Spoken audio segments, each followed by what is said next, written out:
ঝড়ের বিরোধিতা করতে হবে। দেখতে হবে যে গত 15 বছর ধরে পশ্চিম বাংলার মাটিতে যেরকম একটা রাজনৈতিক দল চেষ্টা করছে প্রতিনিয়ত এই রাজ্যের প্রত্যেকটা পরিকাঠামোকে ভেঙে চুরমার করে দিতে, দুর্নীতির মুখে ফেলে দিতে, সেই ঝড়ের মোকাবিলা করার জন্য আজকে রানীগঞ্জের ছাত্র যুবদেরকে লাল সালাম, ইনকলাব জিন্দাবাদ জানিয়ে আমি কিছু বক্তব্য আপনাদের সামনে রাখার চেষ্টা করব।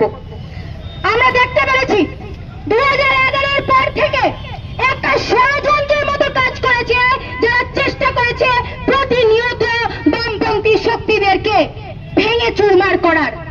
2011-এর পর থেকে আমরা দেখেছি যে তৃণমূলের সরকার যবে থেকে গঠন হয়েছে তারা মানুষকে বিভ্রান্ত করেছে, মানুষকে ভুল বুঝিয়েছে, মানুষকে ভুল বুঝিয়ে বোঝানোর চেষ্টা করেছে যে মা মাটি মানুষের সরকারের নামে তারা শিক্ষা আনবে, সরকারের জায়গায় থেকে স্বাস্থ্য কেন্দ্র তৈরি করবে, কর্মসংস্থান আনবে।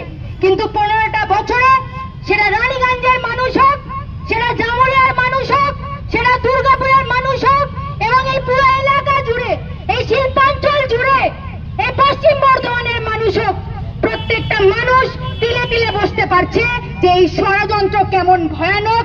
সাধারণ মানুষের কর্মসংস্থানের জায়গা, সাধারণ মানুষের দৈনন্দিন জায়গাকে লুটপাট করে খেয়ে নিয়েছে। এই বাজার এলাকা দিয়ে যখন আমরা এসেছি, প্রচুর মানুষ হয়তো মুখ ফুটে বলতে পারছেন না, কিন্তু যখন বেকার বিরোধী দিবস আমরা আজকে পালন করছি, বহু মানুষ কিন্তু এটা মনে মনে জানেন যে তার বাড়িতে তার ছেলে মেয়ে, তার সন্তানের ভবিষ্যতের কি অবস্থা। আমরা প্রতিনিয়ত দেখতে পাচ্ছি যে মমতা ব্যানার্জির সরকার বলল যে সরকারে আসতেই 2 লক্ষ করে চাকরি হবে।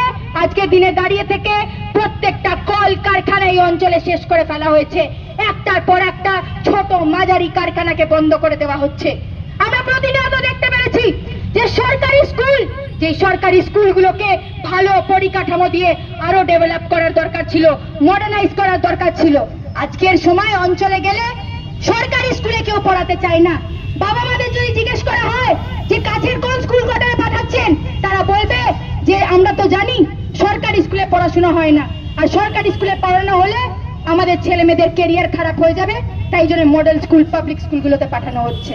তারপরে দেখা যাচ্ছে এই মডেল স্কুল, পাবলিক স্কুল আনাচে কানাচে যেভাবে বেড়ে উঠছে, তাদের ফিজ প্রতিনিয়ত বাড়ছে, আর এরকম করে একটা শিক্ষা ব্যবস্থাকে দুর্নীতির জায়গায় ঠেলে দেওয়া হচ্ছে।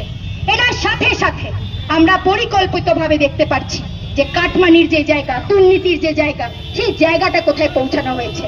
আপনি স্কুল